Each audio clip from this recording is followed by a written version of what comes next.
Merci beaucoup, c'était passionnant. Et puis vous êtes bienvenue en Ardèche quand vous voulez, évidemment, hein.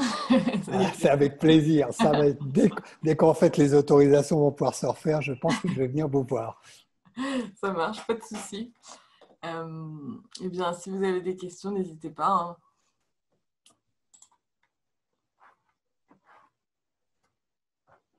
Alors, je vais peut-être arrêter mon partage. Voilà.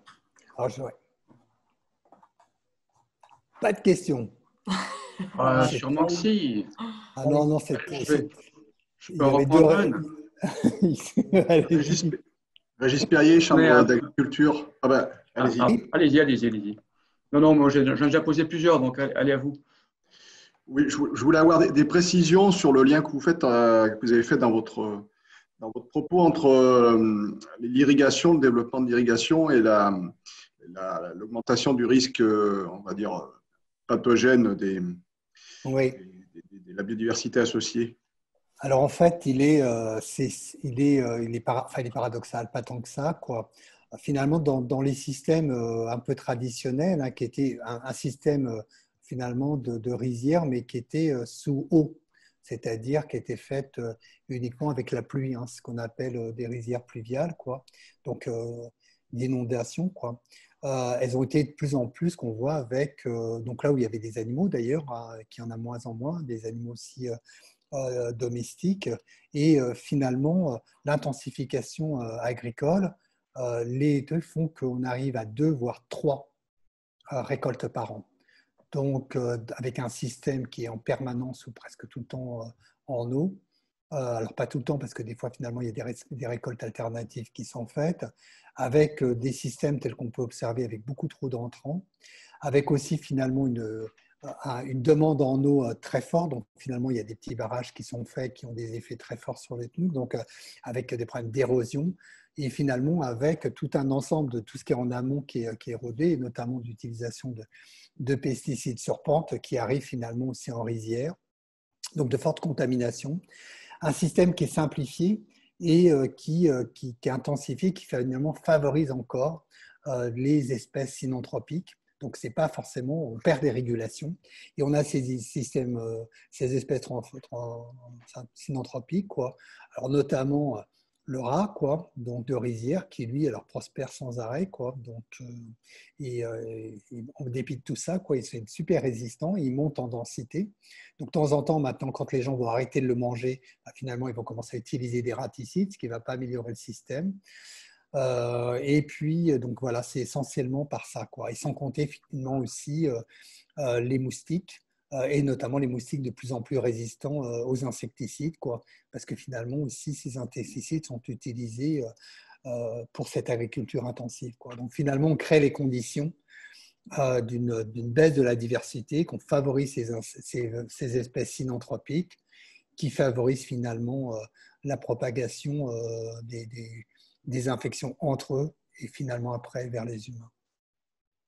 Ok, merci. Est-ce Donc, que oui, pardon, allez-y. en Europe occidentale, on dit que il y a une augmentation de la croissance des arbres due au taux de gaz carbonique qui augmente dans l'atmosphère. Est-ce que vous avez travaillé sur cette question, notamment dans la productivité des rizières et des forêts en Thaïlande? Alors, non, ce n'est pas mon domaine. Je sais que j'ai mes collègues, hein, notamment du CIRA, de l'IRD, qui sont plus en foresterie, qui s'intéressent à cet aspect-là. Alors, eux, ils ont en fait deux soucis.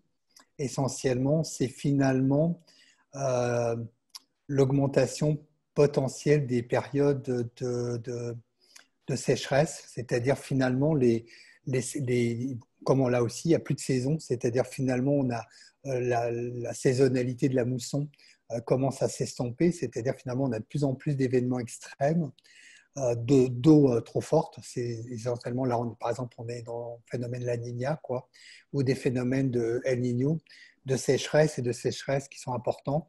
Et là, c'est la question finalement de ces événements sur sur la foresterie, déjà sur les forêts, comment finalement ces forêts vont pouvoir résister à cela, les plantations aussi, et puis les réponses qui sont apportées, puisque finalement, ça n'encourage tout ça que la politique des petits barrages, quoi, c'est-à-dire d'augmenter finalement les réserves en eau en croyant finalement qu'on va assurer le risque, quoi. Alors j'ai l'impression, d'après ce qu'ils me disent, pas assez de réflexion sur finalement une approche réellement d'écologie forestière, d'écologie finalement, quels sont les types de plantations, enfin, comment ça pourrait en fait évoluer dans un climat qui est en train de changer. Et alors l'autre problème aussi, c'est que ça aussi c'est une grosse catastrophe de législation. Vous voyez, je vous ai présenté ces villages qui empiètent, enfin qui sont sur le parc national, donc, et qui ont des droits d'usage. Ils ont des titres, ils ont des droits d'usage. Mais ils ont des droits, ils n'ont pas le droit de couper la forêt. Ça veut dire qu'en fait, ils n'ont pas le droit de replanter des forêts mixtes pour faire de la foresterie. Mais par contre, ils ont le droit de planter du teck, parce que ce n'est pas considéré comme de la forêt, ou de planter de l'EVA, quoi. Et les deux étant absolument très néfastes pour le sol, la qualité du sol, et puis les problèmes d'érosion. Ça, par contre, ils ont le droit, quoi. Donc ça, c'est aussi un des soucis, finalement, c'est comment redonner aussi des droits, finalement, et de recréer. Alors, ça a été fait par les projets royaux, de recréer finalement des forêts communautaires. Mais ces forêts communautaires sont gérées en commun, mais simplement pour les maintenir en tant que forêt, quoi. Donc, ce n'est pas finalement en tant que ressource, on peut couper un peu de bois, tout ça, mais ce n'est pas vraiment en termes d'une vision d'une foresterie qui pourrait être multifonctionnelle, mais d'une réelle foresterie, quoi. Et finalement, ça veut dire quoi? C'est que la Thaïlande est obligée d'importer du bois. C'est une catastrophe, ce qui veut dire qu'en fait, ils vont déforester au Cambodge, au Laos, au Myanmar, pour finalement faire leur demande en bois, enfin, excepté en teck, puisque la teck est mise en plantation dans ces plantations-là. Est-ce que je peux poser une question? Merci.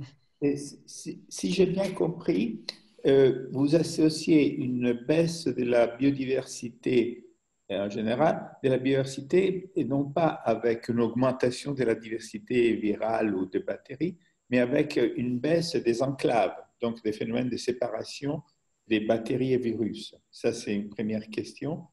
La deuxième, est-ce que vous partagez la remarque plus qualitative que quantitative que Ah, je vous ai perdu. Vous avez coupé votre micro, il faut remettre votre micro, s'il vous plaît. Oui, Giuseppe, vous avez coupé votre micro, je crois. Ok.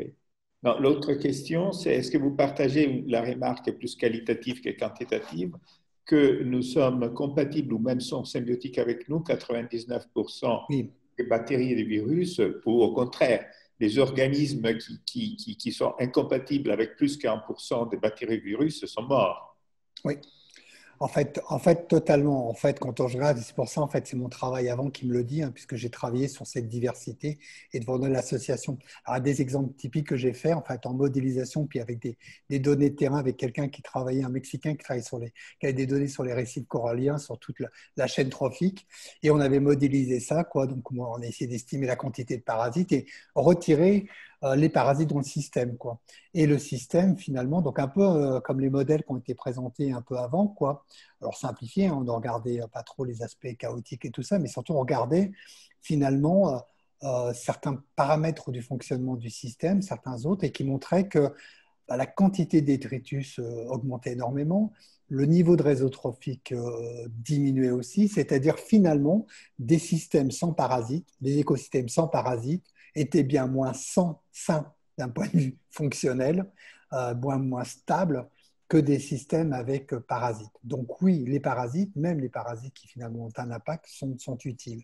À partir de là, oui, d'autant plus que finalement, la grande partie du monde microbien, et même du monde viral, il est totalement, ils participent du vivant, ils participent de la relation, ils nous sont utiles, certains des virus sont utiles aussi même pour nous, pour réguler nos bactéries qui sont du tube digestif, et finalement c'est un très très petit nombre de virus qui sont dangereux, quoi. Donc, et qui ont des particularités émergentes. Et c'est pour ça que je m'insurge vraiment, même si j'en fais du virome complet, que la vision qui est développée notamment par les Américains de faire le virome complet de tous, parce que c'est le meilleur moyen de nous préparer, à nous protéger sur la prochaine pandémie, est absurde. Par exemple, on vient de finir avec mes collègues chinois le virome de plus de 3000 rongeurs qu'on a collectés, et on trouve 20 000 virus. Et alors, il y a 20 000 virus sur tous ces rongeurs. Et alors, ça veut dire quoi? Oui, il y en a beaucoup. Ça me renseigne en rien du tout. C'est pas comme ça qu'il faut faire. Finalement, c'est ne pas considérer ça. Et le deuxième côté, que vous avez raison aussi, c'est de vivre aussi avec, et pas avec forcément l'éradication. Un exemple que je discutais au tout départ, avant ce démarrage de cette conférence, c'est finalement pourquoi la Thaïlande, l'Asie du Sud-Est, n'a pas été tellement frappée par l'épidémie. Ici en Thaïlande, que 4000 cas depuis le début et que 60 morts. Ça, on en est sûr, les 60 morts. 4000 cas, il y en a peut-être un peu plus.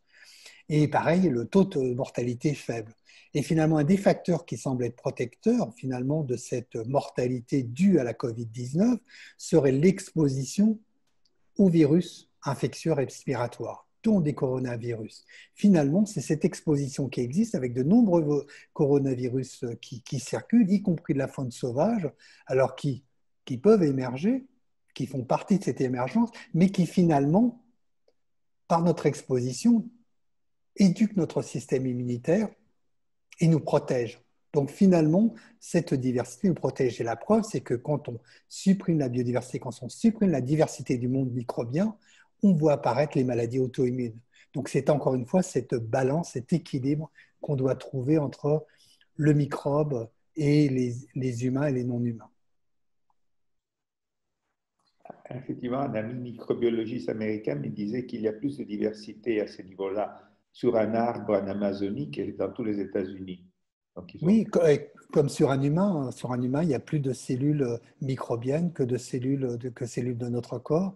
Et le code génétique porté par les bactéries que nous hébergeons dans notre tube digestif ou sur notre peau, l'ensemble des gènes est bien plus nombreux que tous nos gènes que nous portons, quoi.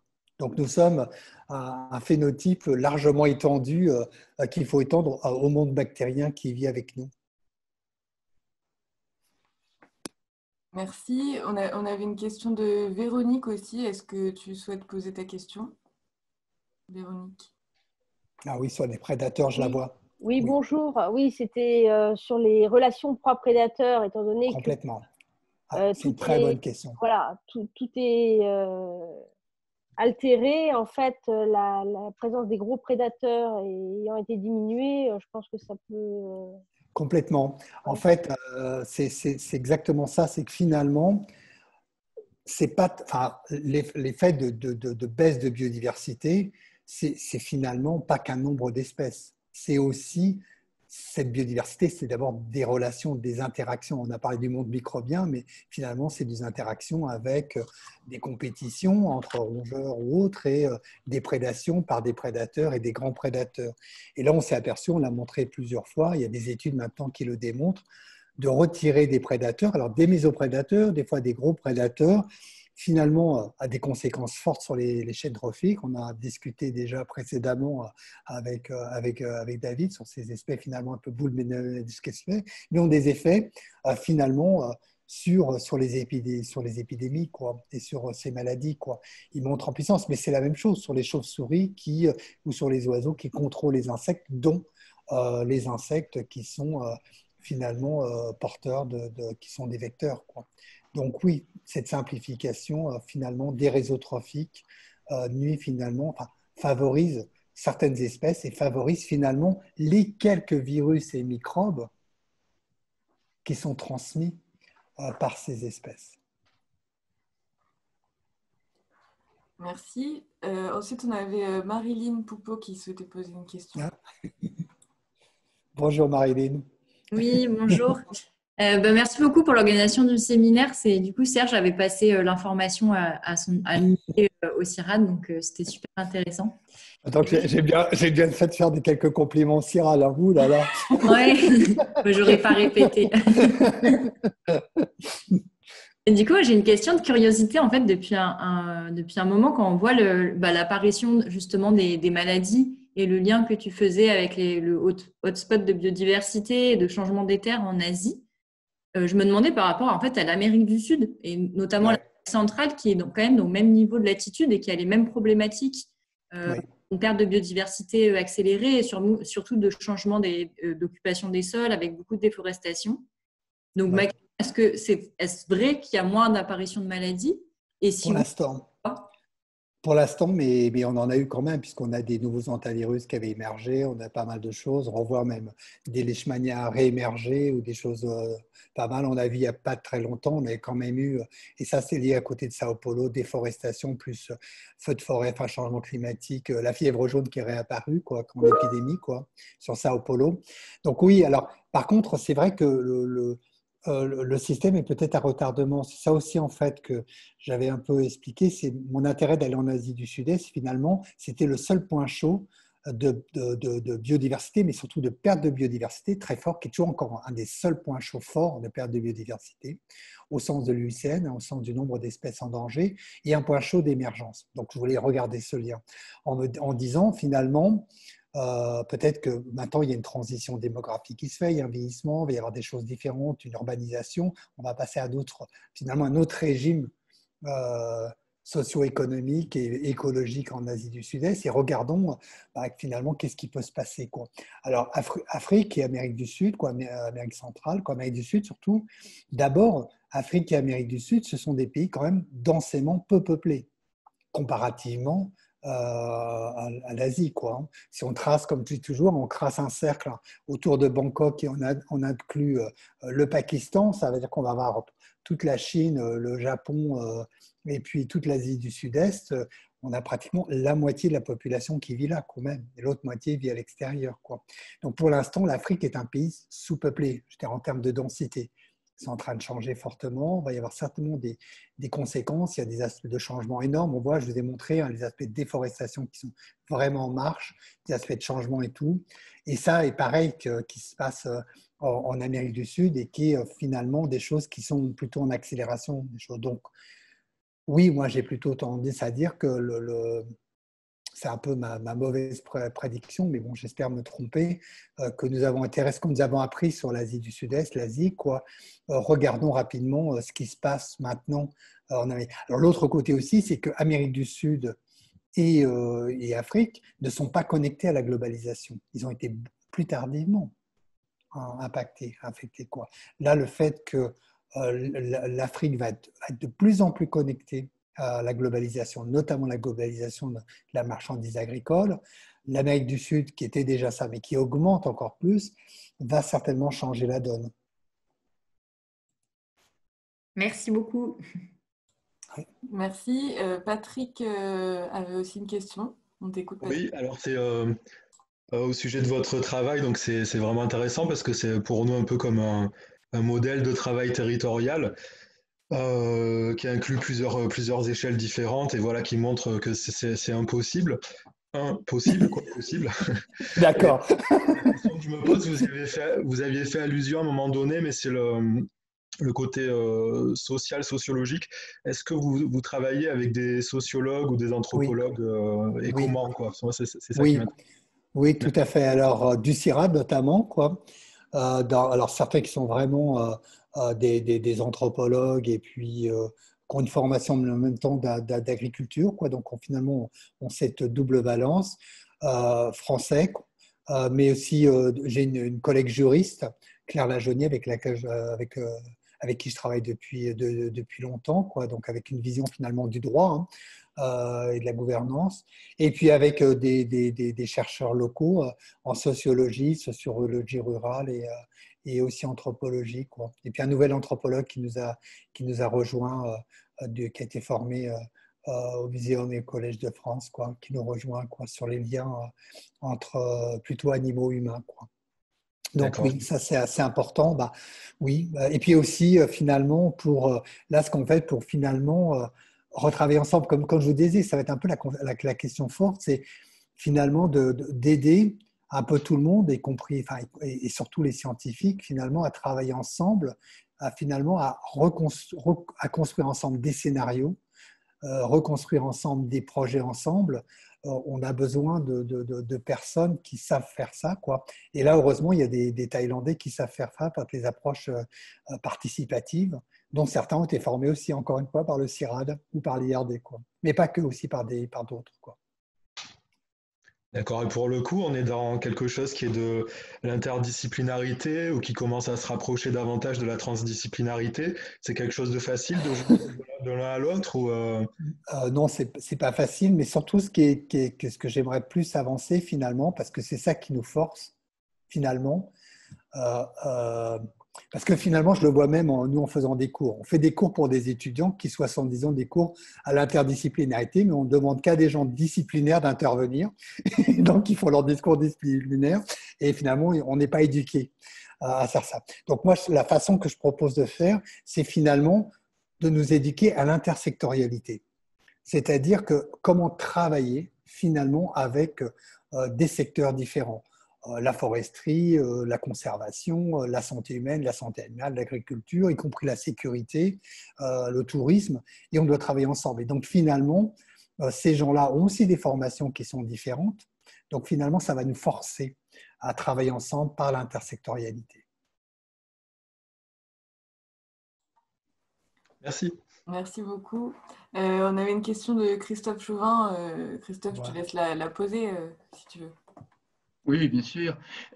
Qu'effectivement, vous parlez de créer du lien et en même temps, période Covid, on s'en rend compte, l'urgence, c'est aussi de créer des barrières et de cloisonner. Alors, comment est-ce que dans votre cas précis, vous gérez la chose? Je suppose qu'il y a un problème d'échelle. Voilà, c'est en lien avec comment isoler, mais pas trop. Enfin, voilà, je ne sais pas comment vous faites. Tout à fait. En fait, finalement, vous avez complètement pris, vous avez bien défini en fait la question dans le chat. Finalement, c'est ce côté finalement de modularité et surtout d'espace multifonctionnel. Et finalement, c'est la connectivité, c'est ces liens entre les deux. C'est-à-dire, finalement, comment assurer des échanges, quels qu'ils soient, des échanges sociaux, quoi. Et finalement, sans mettre en danger tout le monde, quoi. Donc, finalement, propageant, quoi. Alors ça, je trouve que finalement, le moyen, c'est travailler sur ces échanges, quoi, sur ces échanges globaux, quoi, et sur les circuits des échanges, qui soient aussi bien des échanges agricoles ou des échanges touristiques ou des échanges de personnes. Comme je montrais, on était là, pas ici, mais je l'avais montré, je vous donne des chiffres, en 1960, 500 millions de personnes à prendre l'avion. Alors moi, j'avais pris l'avion parce que mon père était dans l'armée de l'air, donc je faisais partie des 500 millions de personnes qui avaient pris l'avion en 1960. L'année dernière, nous étions plus de 4 milliards à avoir pris l'avion. Et en fait, toutes les projections étaient en augmentation sur ça.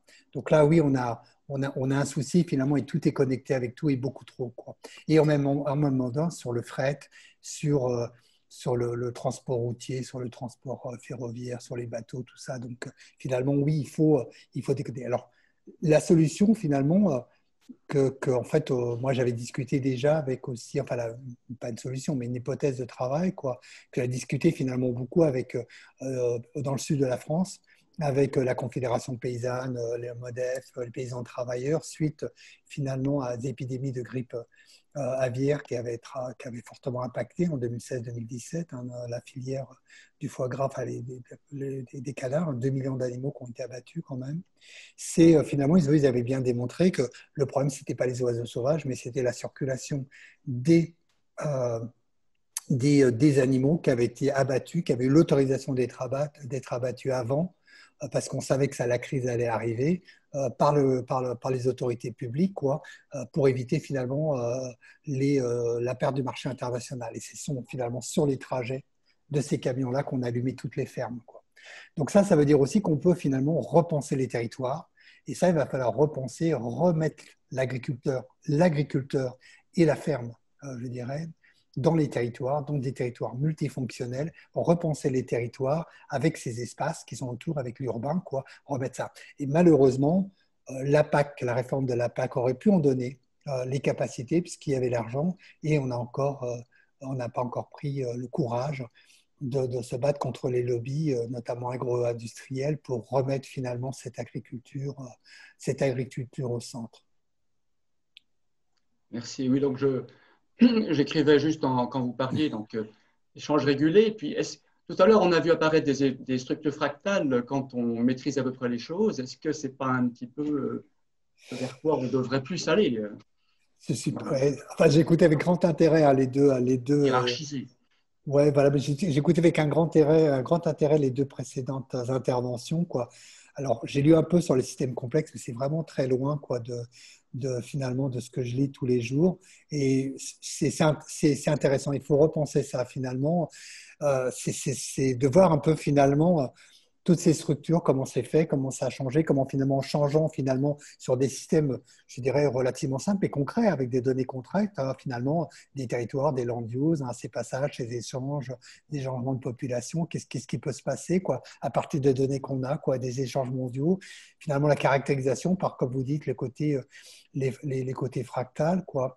Et puis, et l'autre côté que je voyais qu'on n'a pas tellement discuté, c'est finalement la vision différente qui est les visions de la santé planétaire et des limites planétaires, c'est-à-dire de regarder par encore aussi les systèmes complexes, mais le système complexe planétaire, tel qu'il a été vu avec l'Institut Rockström, donc avec la résilience. La résilience est issue aussi de l'analyse des complexes, c'est de dire qu'on passe vers des limites planétaires.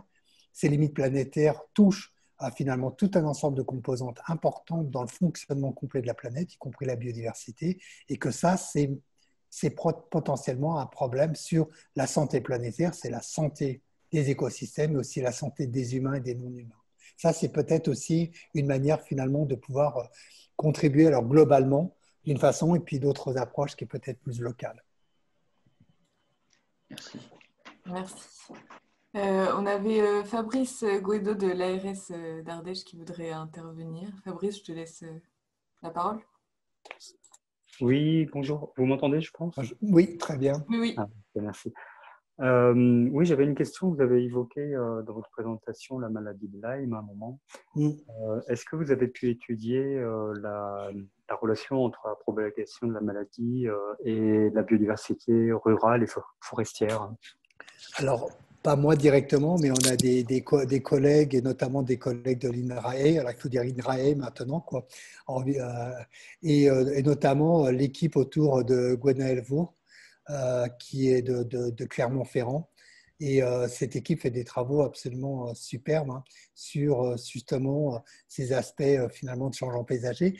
Et ce qui semble, mais je parle vraiment avec simplement ma mémoire de ce que j'ai pu lire, donc je lis, donc Alzheimer est toujours présent. Donc, et en fait, avec ça, de dire que peut-être une des choses qui se passe, c'est deux choses. Premièrement, enfin, c'est la combinaison de trois choses, quoi. Finalement, c'est le fait qu'on n'ait plus d'entretien des prairies, d'entretien d'une agriculture traditionnelle. Finalement, on a une reprise finalement forestière qui se fait et qui favorise finalement tout ce qu'il faut pour des animaux comme les rongeurs, comme les tiques, qui servent finalement, les rongeurs servent des premiers hôtes pour les premiers repas des tiques. Première chose, donc finalement, une baisse de l'entretien finalement donné au départ par le monde paysan, par l'agriculture, des espaces finalement qui sont utiles pour la biodiversité, qui sont notamment les prairies, quoi. Deuxièmement, c'est aussi finalement la perte l'absence finalement des grands prédateurs qui font que les ongulés sont en explosion, quoi. La perte aussi de la ruralité, donc qui font encore un deuxième, donc qui serait finalement la combinaison de ces trois aspects, quoi. Et on sait aussi que les plantations de type commercial ne sont pas non plus tout à fait, qui sont assez propices aussi finalement au développement à la fois de ces rongeurs et des tiques, quoi. Merci. David, vous souhaitez intervenir? Oui, c'est juste une remarque. Merci pour cet exposé qui était vraiment passionnant. Je voudrais rebondir sur l'idée de connectivité, aussi la remarque que tu as fait sur les avions, etc. Ce qu'il faut bien voir, c'est que on l'a dit, plusieurs personnes l'ont déjà dit, mais on a un système de plus en plus intégré au niveau planétaire et on est en train de passer certainement des seuils critiques où, comme tu l'as montré, il y a beaucoup moins de modularité. Ouais. Et du coup, après, on n'a plus du tout la même manière d'évoluer collectivement. C'est-à-dire qu'avant, on avait des évolutions qui étaient locales, il pouvait y avoir des catastrophes locales, et puis il y avait des expérimentations aussi bien d'un point de vue technologique humain que d'un point de vue des espèces, où il pouvait y avoir localement des catastrophes, mais ce n'était pas très grave parce que ça ne pouvait pas se propager, et ça faisait partie un petit peu de la sélection entre les civilisations, entre les différents types d'écosystèmes, etc. Que l'humain est en train de connecter tout avec tout, notamment par les transports, eh bien, on ne peut plus penser l'évolution des sociétés ou l'évolution culturelle, etc., comme quelque chose où il y a des expérimentations à droite et à gauche, et puis advienne ce qu'il viendra, de toute façon, le meilleur s'en sortira, puisque maintenant, il n'y a quasiment plus qu'un seul système. Et ça change radicalement le point de vue qu'il faut avoir, je pense, sur le système planétaire, puisque en tant que société, on ne forme plus qu'un seul système. Du coup, on a un impact complètement décuplé sur les écosystèmes, où au début, qui nous hébergeaient, mais maintenant, c'est presque nous qui les hébergeons. C'est-à-dire que c'est nous qui régulons la température de la planète, c'est nous qui régulons la biodiversité, enfin, c'est plus du tout l'inverse. Donc, on a vraiment complètement changé le rapport avec l'environnement. Et du coup, je pense que ça amène vraiment à poser beaucoup de questions, à savoir est-ce qu'il faut… je n'ai pas du tout de réponse, hein, mais on ne peut plus du tout penser avec les schémas passés en termes d'évolution, de dynamique évolutionnaire. Maintenant, c'est vraiment les écosystèmes, la biodiversité ont presque un statut de flore intestinale pour nous, c'est-à-dire qu'ils font des écosystèmes services qui nous aident à nous développer. C'est plus du tout nous en tant qu'espèce, et si on disparaît, bon, et voilà, c'est pas le reste continuera. Là, on a complètement inversé la marche des choses du fait notamment à la fois de la connectivité, notre capacité d'interagir avec l'environnement. Et bon, ça je pense, ça doit quand même mener à un changement dans les réflexes que l'on a de penser ce rapport-là. Bon, c'était juste une remarque comme ça. Mais on n'entend pas. Monsieur Morand, oui. Oui, non, alors moi je trouve ça passionnant. Enfin, c'est exactement ça en fait. C'était la réflexion. C'est pour ça que finalement j'ai renchaîné en écoutant les questions, quoi, et en écoutant David. Finalement, j'aurais dû parler aussi de santé planétaire, quoi. Finalement, où je me retrouve dans une situation où finalement les approches qu'on dit One Health sont très très locales. Alors c'est intéressant de regarder ce qui se passe, le fonctionnement, mais on voit qu'on a un couplage finalement entre le local et le global qui devient de plus en plus important. Alors on le voit par ça, mais aussi par les gouvernances qui sont internationales, nationales. On a ce couplage aussi, ces changements d'échelle qui sont complètement connectés. Alors ça m'intéresse vraiment, et notamment par l'approche de santé planétaire. Et ça, je pense que je vais me continuer d'échanger avec David, d'échanger des informations et finalement travailler, si David en est d'accord, d'échanger un peu plus sur comment développer ce type d'approche. Oui, très, très, très volontiers. Hein. Surtout que de notre côté, moi j'ai présenté des choses un peu assez abstraites et théoriques, et justement on manque, en tout cas moi dans mon domaine de modélisateur, hein, mais de toutes ces choses vraiment de terrain, l'expérience que tu peux avoir, donc ça sera très volontiers. Et on fera une réunion en Ardèche. Tout à fait, mettez-nous dans la boucle, on sera ravis. Oui, il y avait une remarque de Patrick, est-ce que tu veux la dire à haute voix ou... Oui, je peux la dire à haute voix. Non, on parlait de régulation, c'est pas de régulation, je crois qu'il s'agit. L'impact que l'humanité a sur les systèmes, sur le système global ou sur les différents systèmes, c'est des systèmes qui sont d'une ampleur qu'on ne peut pas maîtriser, qu'on ne peut pas réguler, et c'est ça, il faut être conscient de ça, je pense. Et je crois que c'est un lien avec la notion d'incertitude qui était développée au début. Nos sociétés ont beaucoup de mal avec ça, quoi. Il n'y a qu'à voir avec le Covid, tout ce que ça crée, quoi, comme situation délirante, quoi, le fait de se sentir dans une incertitude parce qu'on n'est pas habitué à ce que la science soit dans l'incertitude et soit présentée comme ça, quoi. Ça crée le millénarisme, des tas de choses complètement délirantes, un complotisme qui prend une ampleur incroyable. Enfin, voilà. C'était juste ce petit truc que je voulais dire, quoi. Merci. Merci Patrick. Merci, oui, c'est vrai, merci. Et on a Frédéric qui veut prendre la parole. Alors, je te donne la parole. Oui, ben, je vois que Ecosys, il y a le correcteur automatique a mis écosystème, mais Ecosys est déjà en marche parce que c'est exactement le but.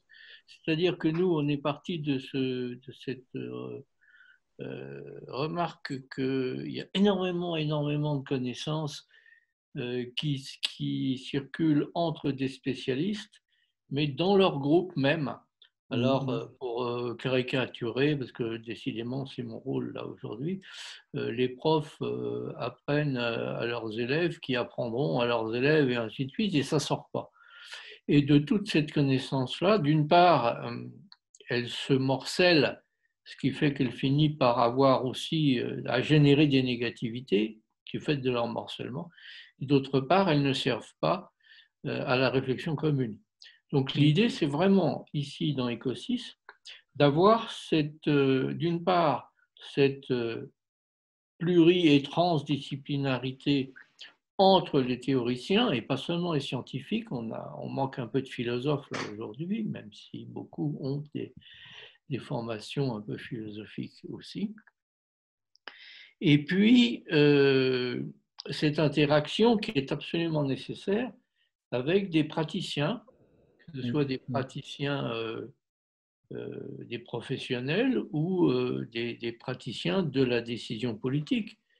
Et si on n'arrive pas à faire cette dynamique-là, il ne s'agit pas qu'un groupe dise aux autres ce qu'ils doivent faire, hein, mais vraiment de travailler en commun, bien, on ne fera que reproduire les défauts que la science traditionnelle a mis en place. On est au cœur même du projet, qui est utopique un peu, hein, on essaye, d'Ecosys. Et je pense que c'est effectivement à une petite échelle qu'on peut arriver, espérer le réussir, en sachant que le but n'est pas qu'il reste à une petite échelle. Mais je ne pense pas qu'on puisse le faire d'emblée mondialement, quoi, comme ce serait nécessaire. Donc, je vois que ça commence à prendre, que vous avez envie de vous parler. Eh bien, voilà, on a créé la structure pour. Et bravo. Et allons-y. Ouais. Tout à fait. Et ben, je pense ça va être la conclusion de la matinée. Et puis, merci donc à tous les intervenants de ce matin. C'était très, très riche et très enrichissant. Et donc, on va se retrouver à 14h pour la suite des péripéties. Et j'espère que tout le monde sera là aussi à 14h. On va dans quel resto maintenant? Moi, ça va être bientôt l'heure. Ça va être bientôt l'heure du dîner pour moi. Oui, effectivement. D'accord.